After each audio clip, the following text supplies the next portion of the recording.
Good afternoon, good morning, ladies and gentlemen. You are welcome to another episode of the Diaspora Global Panel. With me today, I have Judunwa Okolo from Dublin and Anthony Eze from the United States. Today, we will be discussing about the APC's presidential primary and how it turned out.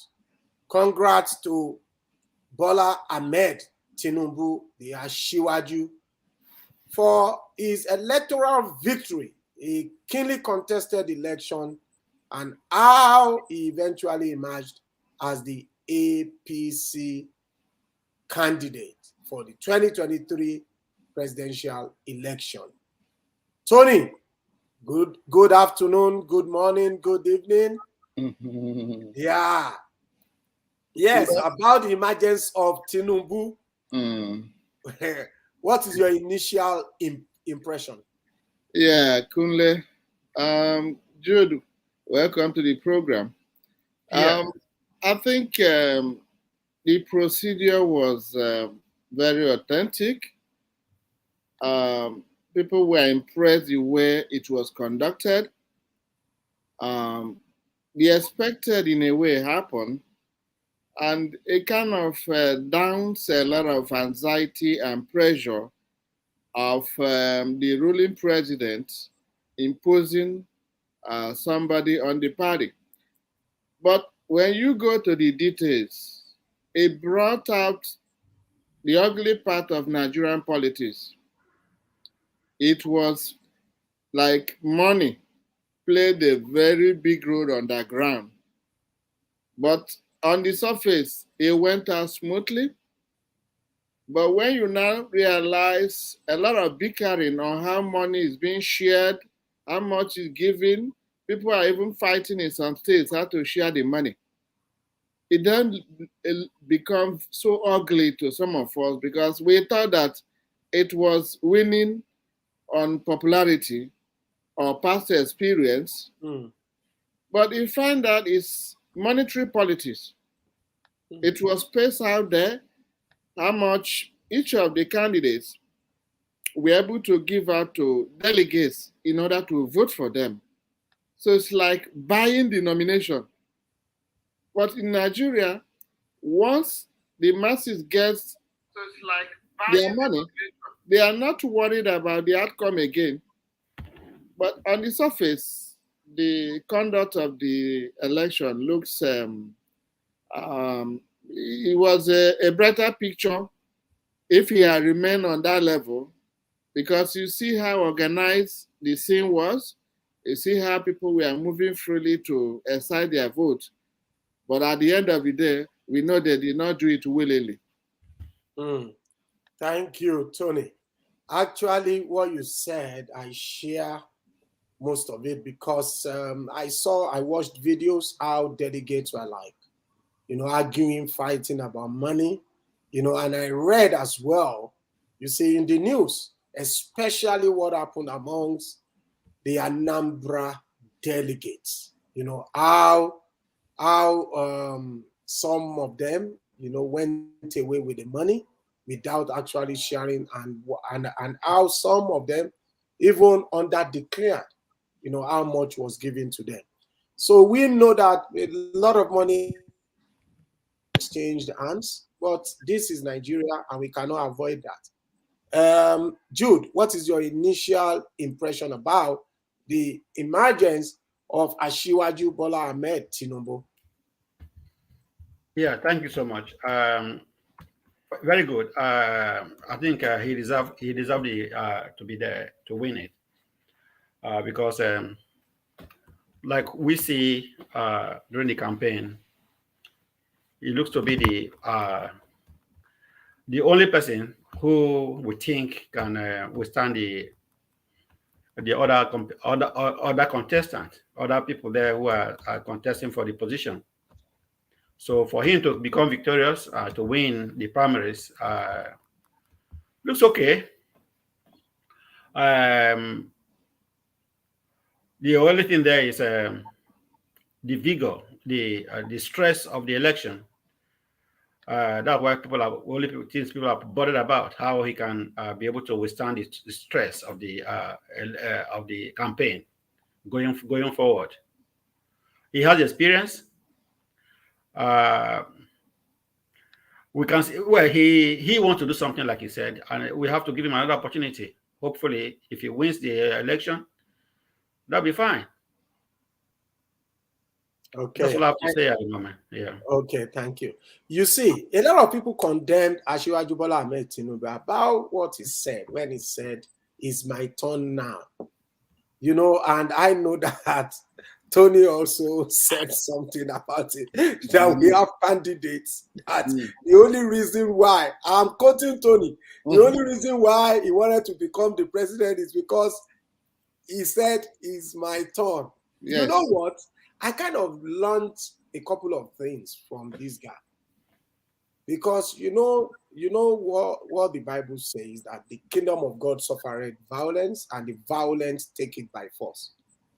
I don't want to say that, of course, that Bible quote actually supports what Tinubu said.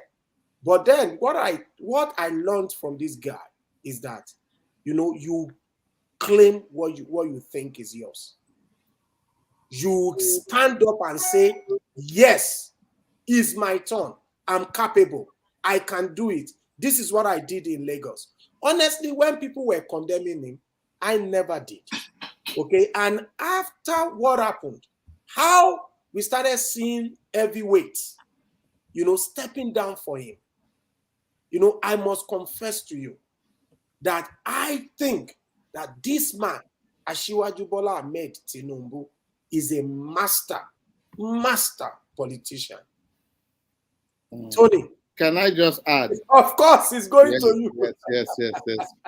You see, if I support him totally to be our president, but I can assure you 100% that not every Nigerian believe in what you said. Because just check the records, how much he had to spend to get that position.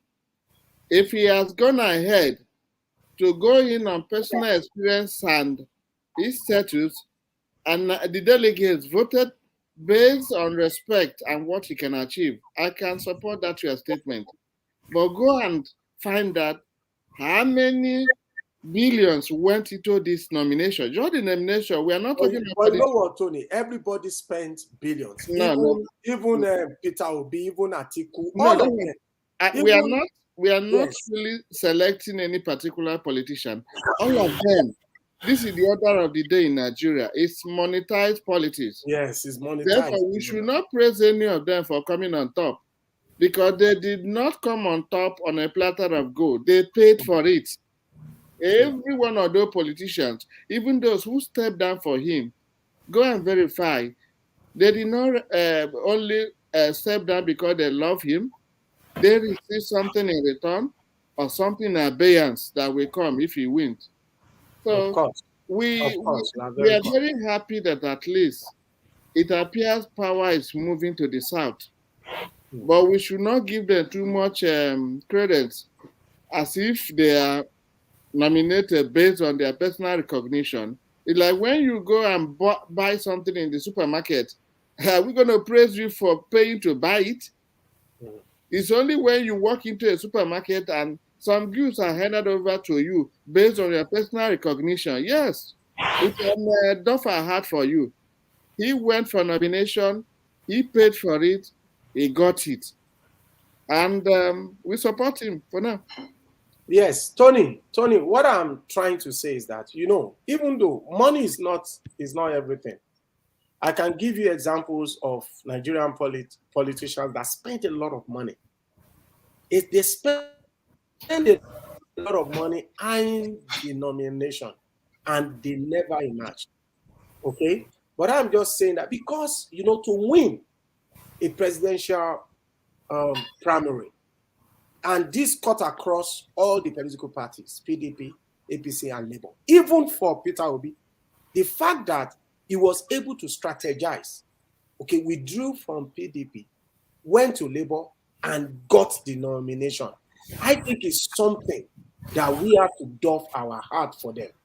Because, you know, this political maneuvering, especially presidential primaries, you know, it involves a lot of wit, a lot of expertise, a lot of strategy, you see, and a lot of political savviness is actually involved.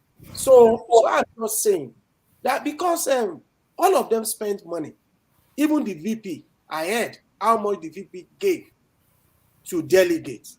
I heard how much Wike also gave to delegates.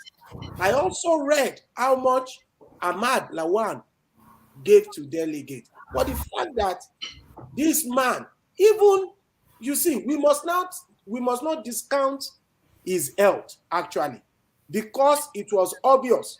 Because there was a moment, you see, when he was trying to step down from the stage, he almost fell, you know. And when he was reading his speech, okay, one could see that he could not really open the next page. You know, he was struggling. But for me, I will not actually condemn anyone for their health issues, because this position requires somebody that I think is very, very brainy and intelligent.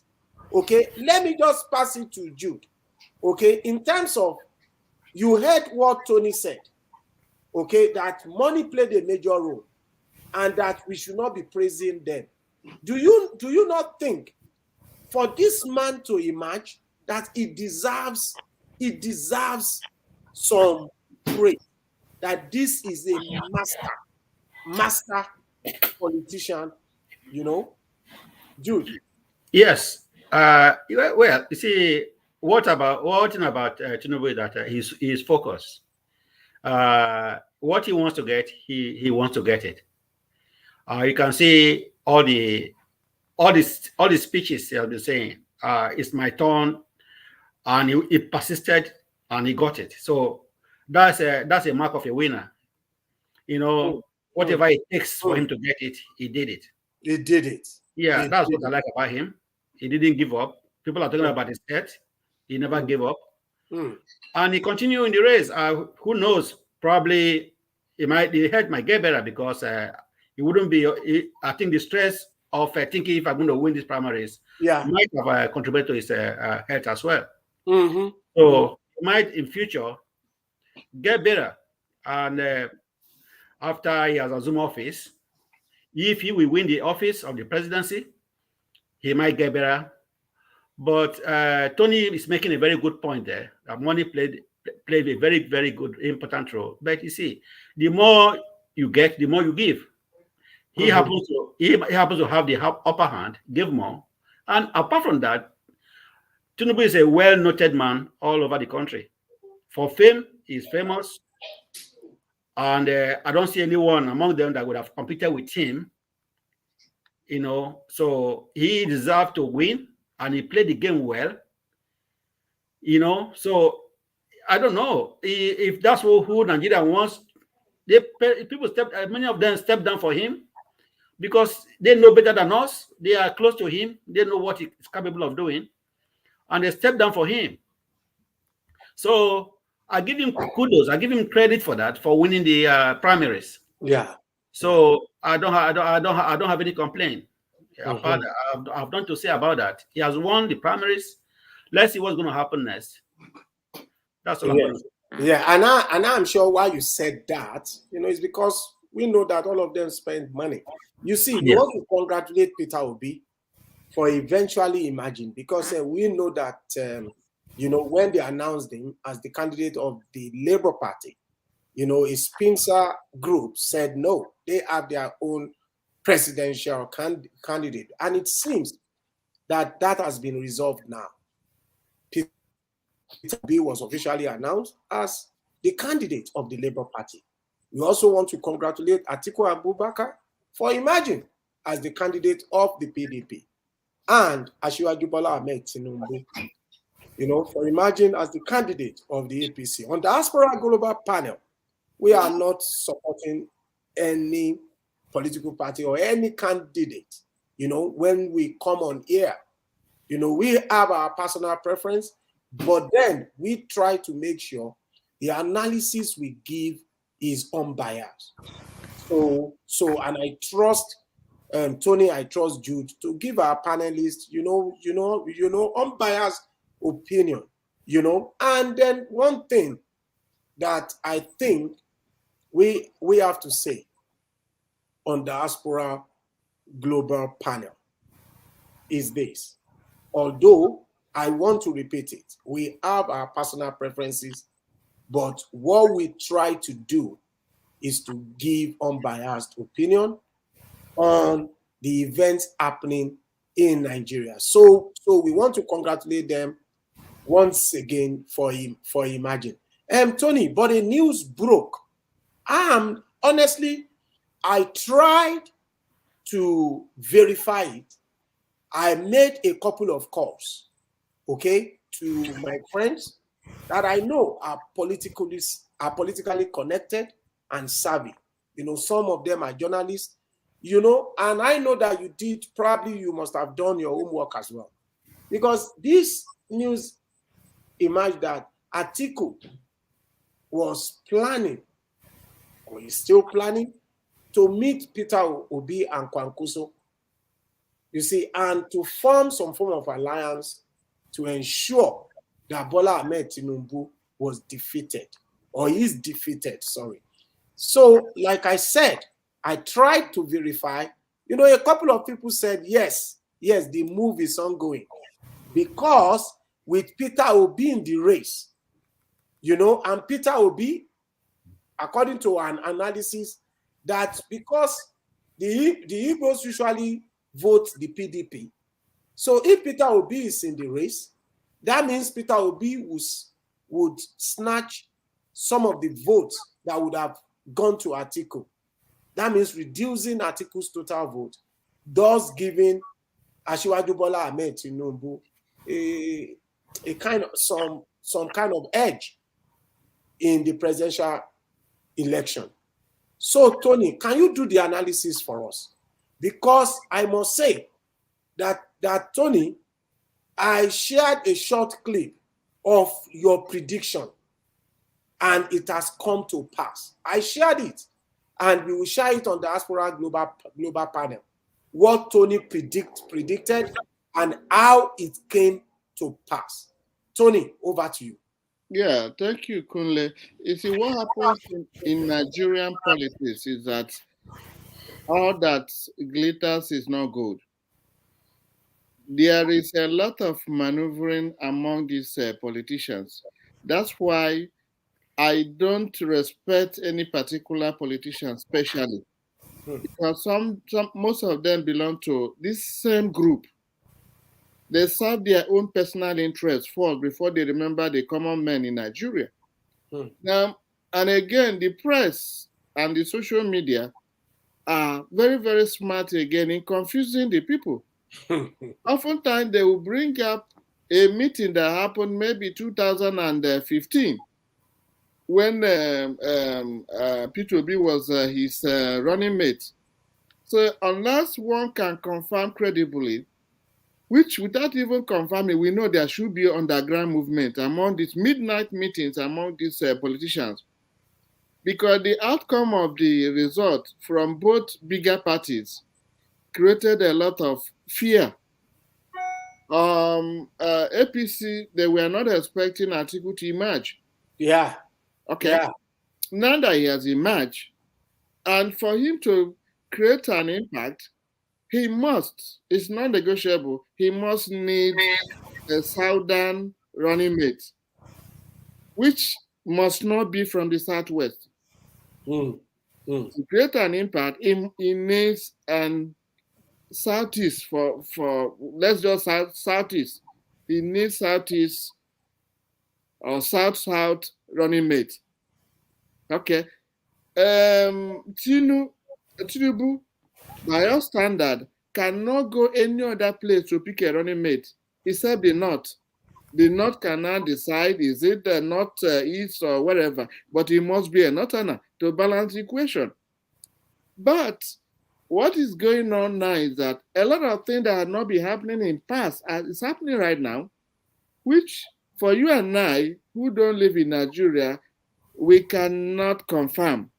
But there is massive movement in the registration of PVC. In fact, most of the nonchalant businessmen from the Southeast, it's now a rule in many of their locations that if you don't have a PVC, or people who work for you don't have PVC or do not vote, it's a problem. So it's like what they do with the IPOP, where they tell people to sit down at home and they obey. Most Igbos in different locations are gearing up, not because they like it, but it's a must now that they must vote and have the PVC. So we don't really know how they can galvanize their support for P2B, but we cannot rule out midnight meeting and dialogue for the remaining political parties to gang up, because they know that Tinubu is a formidable force, not just because of his personality alone, but because the Southwest going to solidly vote for their son. And that up north, whoever they're going to pick up there, going to give him massive support based on those who step down for him from the north. So it's a very, very, very dicey situation that one cannot predict credibly what will happen, because you don't know those who are those new voters who are pressuring up to vote. Number one, are they going to end up willing to vote or to be bought with money? Because one thing to get the PVC and another thing to use it. We are into monetized politics in Nigeria. It goes to the highest bidder. So as of now, it's a confused situation, but we just hope that from what we are listening or hearing, that there should be a little change from the past. People are already obsessed. They don't want to hear this older group. I watched some and I caught a lot of people who say that there is no difference between Atiku+Abubakar and Bola Tinubu. Of There are course. people of the same old cabal who are not likely to perform miracle. If it's possible for a younger person within 60 or thereabout to come in, and the young people who are aggrieved now are ready to vote without selling their votes, we may have some surprises. But as of now, we just pray. Yeah, thank you. Yeah, we are coming to the end of today's program. Jude, can you conclude with your analysis, please? Like you said about P2B and Atiku meeting, from what you see there, he said Atiku said to meet with P2B. Yeah. I will not believe that anyway, to be honest. Okay. Except Atiku want to lobby P2B, but there's no how P2B can leave the Labour Party, because they have already declared him as their candidate for the next election. He cannot step down for Atiku. He cannot move the party. He cannot shift to PDP. It's quite impossible. He can still do it, Jude. They still have the opportunity to do it. Yeah, but from what I know, he will not do it. Yes, because that's what I am hoping, honestly. Even if he's not going to win, but I want somebody to stand firm. P2B has gathered a lot of momentum in Labour Party, and it's like other parties are afraid of him now. If everything goes well, according to how Labour and him are doing everything, it's going to cause a little bit of surprises to people in Nigeria that this guy P2B might become the president. Yeah, because there are people who are doing everything, who are really prepared. Yeah, mobilizing themselves. The Yorubas, the Hausas, the Igbos, all are trying to see how this guy can come in. So yeah, I wonder if he does that, then I think there's something wrong with him. But I don't see the possibility. Can I just throw in the last word? Yes. So you can You can conclude, please. Okay. You see, that's what I'm saying. If we can get something that has never happened in Nigeria, because Atiku knows the only way to go is southeast. Yeah. Because of the grievances. Mm-hmm. If miracle can happen, the Obama style happens here, why a younger person become Obama was a younger person and Biden was an older person and was his running mate. If this kind of miracle can happen, I can assure you that P2B will be willing to play ball. No, Tony. Sorry, I don't want to ignore your words, but okay. I don't see the possibility. 90% impossible. Okay. Well, let's hope for the best for Nigeria. In politics, we cannot rule out anything, honestly, because the way I witnessed the APC convention, and I have to be honest with you, Ibukule almost stepped down for Tinubu. That was shocking. Akpabio stepped down for Tinubu. It was a shock. Fayemi, Governor Kaode Fayemi stepped down. It was a shock. Even the people we thought were going to step down didn't. So I'm just throwing it out there. Mr. Jude, it's not as if what you said is not true, and I share it as well. But in politics, we can't rule out anything. And I agree that a lot of massive voter registration campaign is going on. And I am telling you, honestly, it is causing headache for Atiku's camp and for Tinubu's camp. Because did you see the volume of young people trooping out? Trooping out. I saw women with their kids. They waited for 3, 4, 5 hours. Sorry, I raised my voice there because I was so, honestly speaking, I was so intrigued. I was fascinated. I was so impressed seeing that sight. Do you know that? Sorry to cut you off. Do you know that the voters' card have been postponed till August? Yeah, because, so for more people to vote. For more people, because they saw the massive amount of people. Yeah. Honestly, maybe the second part of today's program, let's just shed light on PVC. Let's shed light on how people can actually get their PVC, why they need to get their PVC, why they have to sacrifice. You know, it is not about them. It's about the future of our unborn generation. Thank you, Tony. Thank you, Jude. We have come to the end of the first part of today's program. We want to say a big thank you to our viewers for listening. Please give us a like and subscribe to our channel. Thank you. See you again soon.